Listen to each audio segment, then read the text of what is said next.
Entre la fe y el silencio. Escándalos de abuso y explotación en la Iglesia Católica. Hoy, en Kaiser Mind, abordamos un tema doloroso pero necesario: los escándalos de abuso sexual y explotación laboral dentro de la Iglesia Católica. Casos que han dejado cicatrices profundas en innumerables vidas y que nos invitan a reflexionar sobre la responsabilidad institucional y social frente a estas transgresiones. Veamos algunos casos emblemáticos de abuso sexual.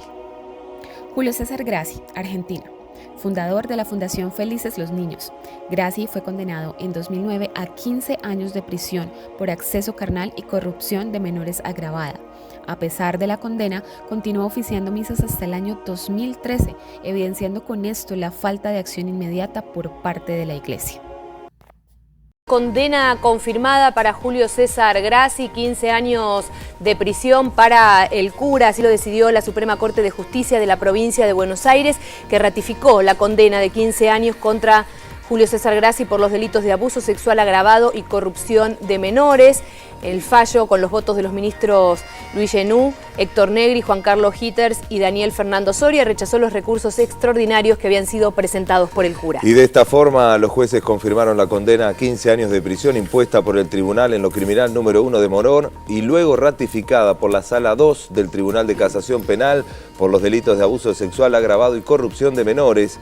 En el fallo de 165 páginas, la Corte resolvió desestimar los recursos extraordinarios de inaplicabilidad de la ley interpuestos por la defensa particular de Grassi y el presentado por Derecho Propio con patrocinio letrado. Tampoco hizo lugar a los planteos esgrimidos por la defensa en orden a la violación de los principios de congruencia y fue ratificada esta condena de 15 años de prisión. Luis Enrique Duque Valencia, Colombia. En 2010, este sacerdote fue condenado a más de 18 años de prisión por abuso sexual a 2 niños en el departamento del Tolima. La Corte Suprema de Justicia de Colombia también responsabilizó civilmente a la diócesis del Líbano Honda, marcando un precedente en la responsabilidad institucional de la Iglesia. Hoy se conoció un fallo histórico. La Sala Civil de la Corte Suprema de Justicia condenó a la Iglesia Católica por su abuso sexual en contra de menores de edad. El fallo se produce directamente contra la institución religiosa por el abuso sexual del que fueron víctimas 2 menores de edad en el año 2007 por parte de Luis Enrique Duque Valencia, entonces párroco de la Iglesia del Líbano, departamento del Tolima. Las víctimas de 7 y 9 años de edad eran desplazados por la violencia, razón por la cual quedaron bajo el cuidado del párroco Duque Valencia.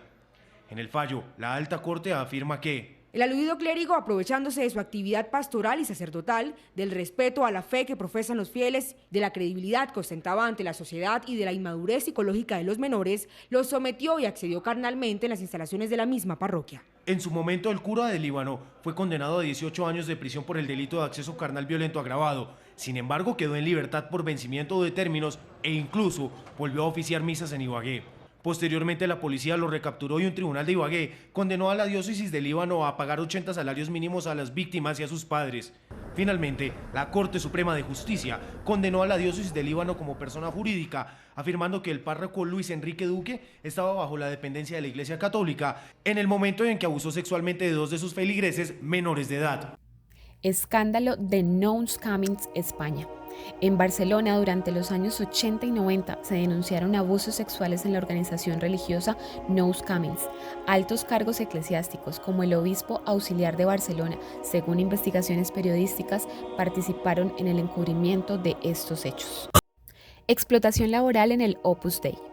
Más de 40 mujeres de Argentina, Paraguay, Uruguay y Bolivia denunciaron al Opus Dei por haber sido sometidas a trabajos domésticos sin remuneración, seguridad social ni descanso entre 1974 y 2015. Captadas en su juventud con promesas de educación, fueron obligadas a trabajar en condiciones de servidumbre bajo control estricto y prácticas de mortificación corporal. En 2024, la justicia argentina imputó a 4 sacerdotes del Opus Dei por trata de personas y reducción a la servidumbre. Las víctimas describieron un régimen de manipulación psicológica y opresión que incluía trabajo exhaustivo y privación de los derechos laborales. explotadas laboralmente por el Opus Dei. Un grupo de 42 mujeres han presentado una denuncia en el Vaticano contra la organización religiosa ultraconservadora, a la que acusan de abuso de poder y conciencia. Tienen en común el haber trabajado para el Opus en duras condiciones y sin recibir sueldo alguno. Lucía Jiménez dice que todavía le duelen las rodillas al recordar cómo limpiaba los baños en una residencia de Buenos Aires con 16 años. Yo, por ejemplo, odiaba hacer los baños. Y vivía en un centro donde había un montón de pisos y me mandaban siempre a hacer los baños. Estaba harta del dolor de rodillas, de arrodillarme a hacer las duchas. Entonces ahí en ese momento yo decía, bueno, pero yo tengo una entrega a Dios, tengo que hacer esto. O sea, vos no te da tiempo de pensar. Encima me decían que los numerarios que vivían ahí nos pagaban el sueldo. Y yo no veía la plata. Lucía cuenta que cuando se unió al grupo católico en su Paraguay natal, le prometieron a ella y a su familia que recibiría una educación superior. En su lugar se pasó 18 años trabajando 12 horas al día sin recibir nada a cambio. Las 42 mujeres son argentinas y paraguayas. Trabajaron para el Opus Dei en diferentes países entre 1974 y 2015. En la denuncia alegan que su situación era manifiestamente ilegal. Esta soy yo.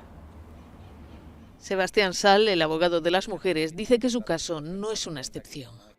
No es algo inventado acá, sino que es algo que directamente es una política interna del Opus Dei. Después de la denuncia esta, apareció un grupo en México que también se está organizando de esta forma. En España también es muy común. Escuchamos a la portavoz del Opus Dei, Josefina Madariaga. Puede ser que hayan vivido y que tengan una herida por su experiencia dentro del Opus Dei. Si esto es así, la verdad es que nos encantaría y somos los primeros en querer escuchar, primero recibirlas, para escucharlas, para entender qué fue lo que pasó. Las mujeres quieren que se les pida perdón y se reconozcan los abusos. El Opus Dei, presente en 70 países y con unos 90.000 miembros, fue fundado en 1928 por el sacerdote español José María Escrivá. El grupo disfruta de un estatus único en la Iglesia conocido como prelatura personal y depende directamente del Papa. Sin duda, estos casos nos confrontan con una realidad dolorosa. Instituciones que deberían ser refugio y guía espiritual han fallado en proteger a los más vulnerables. Es imperativo que como sociedad exijamos transparencia, justicia y reparación para las víctimas. La fe no debe ser un velo que oculte el sufrimiento, sino una luz que ilumine el camino hacia la verdad y la justicia. Desde Kaiser Mind reafirmamos nuestro compromiso con la verdad y el bienestar mental de las personas. Invitamos a nuestras autoridades, comunidades religiosas y a cada uno de nosotros a ser parte activa en la construcción de espacios seguros donde la fe y la justicia caminen de la mano. Si tú o alguien que conoces ha sido víctima de abuso, no dudes en alzar la voz. Si estás en Colombia, puedes recibir orientación y apoyo emocional de forma confidencial y gratuita comunicándote con la línea 106, disponible las 24 horas, los 7 días de la semana. Si este contenido te pareció valioso, no olvides darle like, compartirlo y dejar tus comentarios. Juntos podemos generar conciencia y promover el cambio. Gracias por ser parte de Kaiser Mind.